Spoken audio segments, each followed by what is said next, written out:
अस्सलामु अलैकुम वरहमतुल्लाहि वबरकातुहू। नाज़रीन, सूरह अनआम पारा नंबर 7 आयत नंबर 67 से आज का सबक स्टार्ट होगा। अऊज़ु बिल्लाहि मिनश शैतानिर रजीम, बिस्मिल्लाहिर रहमानिर रहीम।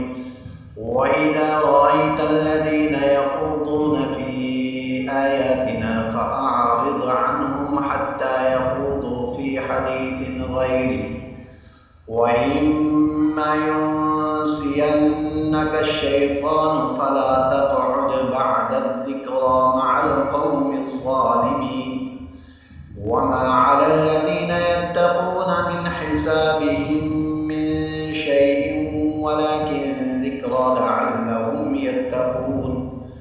वज़रिल लज़ीना इत्तख़ज़ू दीनहुम ल'iबन व लहवन व ग़र्रतहुमुल हयातुद दुन्या वज़क्किर बिही अन तुबसल नफ्सुम बिमा कसबत लैसा लहा मिन दूनिल्लाहि वलिय्युन वला शफ़ीअ व इन तअदिल कुल्ल अदलिन ला युअख़ज़ मिन्हा उलाइका अल्लज़ीना उबसिलू बिमा कसबू लहुम शराबुम मिन हमीमिन व अज़ाबुन अलीमुन बिमा कानू यकफ़ुरून।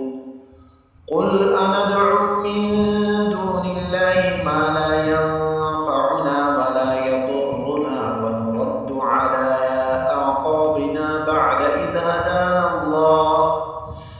بعد إذ هدانا الله كالذي استهوته الشياطين في الأرض حيران له أصحاب يدعونه إلى الهدى ائتنا قل إن هدى الله هو الهدى وأمرنا لنسلم لرب العالمين وأن أقيموا الصلاة واتقوه وهو الذي إليه تحشرون وهو الذي خلق السماوات والأرض بالحق ويوم يقول كن فيكون قوله الحق وله الملك يوم ينفخ في الصور عالم الغيب والشهادة وهو الحكيم الخبيर।